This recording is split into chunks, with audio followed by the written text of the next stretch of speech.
Hello again, welcome to another edition of Crop Life Retail Week. Paul Schrimpf here with Eric Sfiligoj, still in the office here, and as we get into, we kind of wound down from our standpoint. As you guys are winding up, we're winding down. Yeah.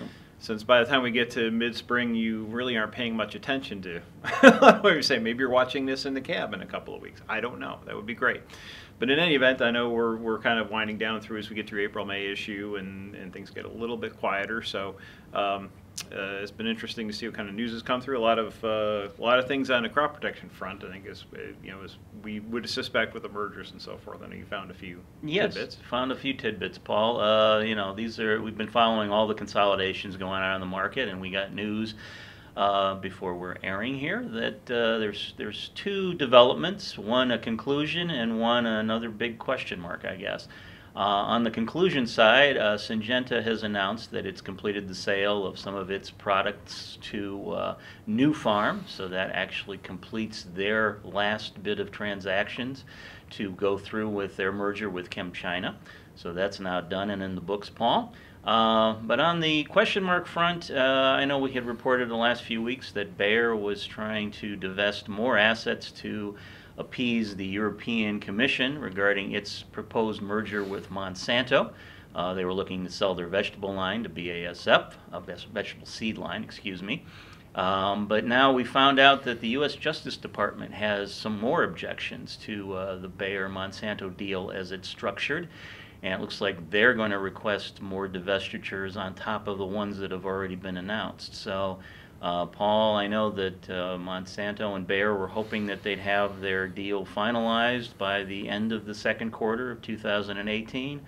But I suspect now that it'll probably be well into the third quarter, maybe towards the end of summer before we see some resolution here. Yeah, and hopefully we'll get it done before we really get meaningfully into the next season, because we just keep having not lost seasons, but seasons of uncertainty when we get to this point in the year, and there's still stuff going on. So right, tough.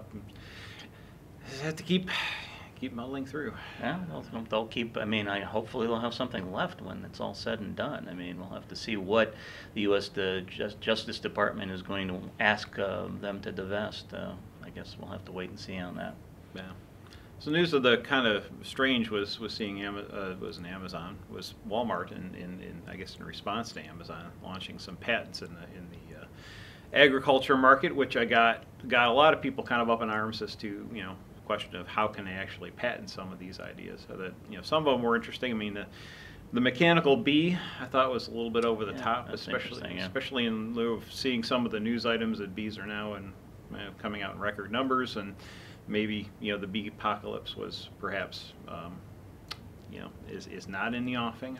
Maybe the bees can use the mechanical help. I mean, I don't know. Maybe they could go to the hives and maybe their contract. Maybe the bees can kick back and relax while the mechanical bees do all the actual work.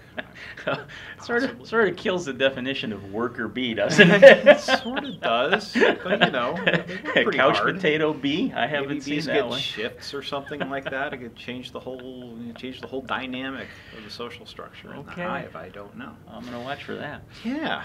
Well, then the other thing was kind of interesting was the concept of having a storefront an unmanned storefront in the house. Yeah, so I'll be writing about that. Yeah. So I put something in the column about kind of being a milk chute on steroids, where basically you have this, I guess, space in your house where you can order, and then something that doesn't have a person on it delivers that item to your store, which I guess would be, so it's like, the milkman used to open up the milk chute and shove the food in there, except it's a drone coming and throwing the food in whatever this receptacle is in your house, and then you come home and magically there's food there, I guess, or maybe other items.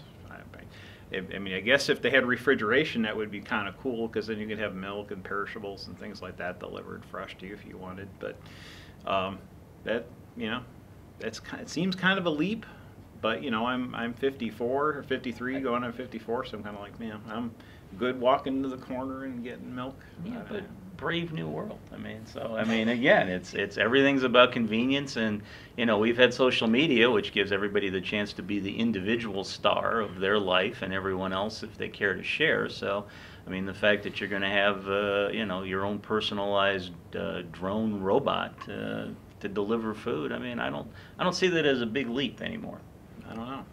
All I know is I see stories about eagles like grabbing drones out of the sky on a regular basis. God bless so the eagles. I think my loaf of bread, he's going to get, he's going to kill a drone and get a bonus loaf of bread, and I'm not going to have anything to go with my peanut butter. Well, so. as always, I'm sure this is going to be new technology, so there'll be some kinks to be worked out, obviously. Just a few kinks. Eagle repellent, I mean, will have to be a real popular item going forward. All kinds of launching all sorts of industries. Who knew? Who knew? All right. Well, just one final thing to add, Paul. Looking forward, of course, I know we've been talking a lot about weed resistance, and of course one of the big weeds that everyone looks at is Palmer amaranth. Because it has just become so nasty and so hard to control for most of the growers in the market.